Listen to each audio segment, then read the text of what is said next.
Во опозицијската СДСМ не владае оптимизам дека наскоро обвинителството ќе почне да постапува по кривичната пријава која ја поднесоа против гувернерот Трајко Славевски на почетокот на месец април.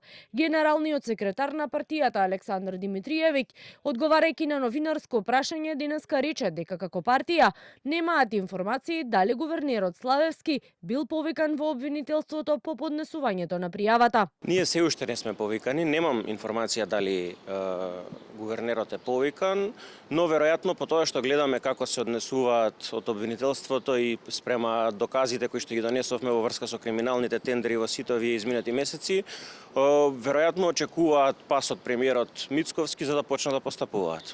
Од обвинителството досега посочија дека нивните досегашни испитувања не покажале дека постои кривично дело кај гувернерот и побараа, доколку некој има докази кои укажуваат дека тој сторил кривично дело, да ги достави.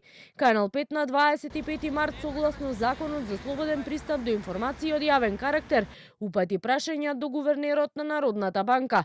Дали буџетот на Народна банка по 22 декември 2025 година ги сервисирал платите на Емилија Нацевска и Јана Митреска на позициите вице-гувернери со оглед на истечените законски рокови за нивниот ангажман и дали гувернерките чии мандати биле истечени учествувале во носењето на одлуки на Советот и за кои одлуки станува збор. Но од Централната банка денеска до Канал 5 единствено беа доставени 6 комплетни одлуки кои биле донесени во посочениот период што е јалова информација за јавноста, но повторно нема одговор дали двете вице-гувернерки носеле одлуки со истечен мандат и дали примале плата како за позиција вице-гувернер по завршување на нивниот императивен мандат. За потсетување и претседателката Гордана Силјановска-Давкова, која самата потврди дека има правен лек за предлог за разрешување на гувернерот Славевски, сепак надлежноста ја префрли и ја лоцираше кај Советот на Народна банка, со кој претседава токму гувернерот Славевски, за сомнежите за сериозни прекршувања.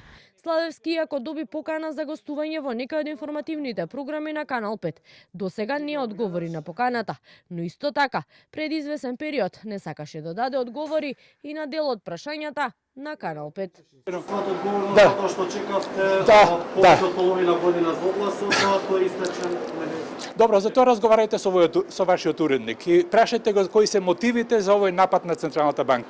Можете да прашање само? Не може.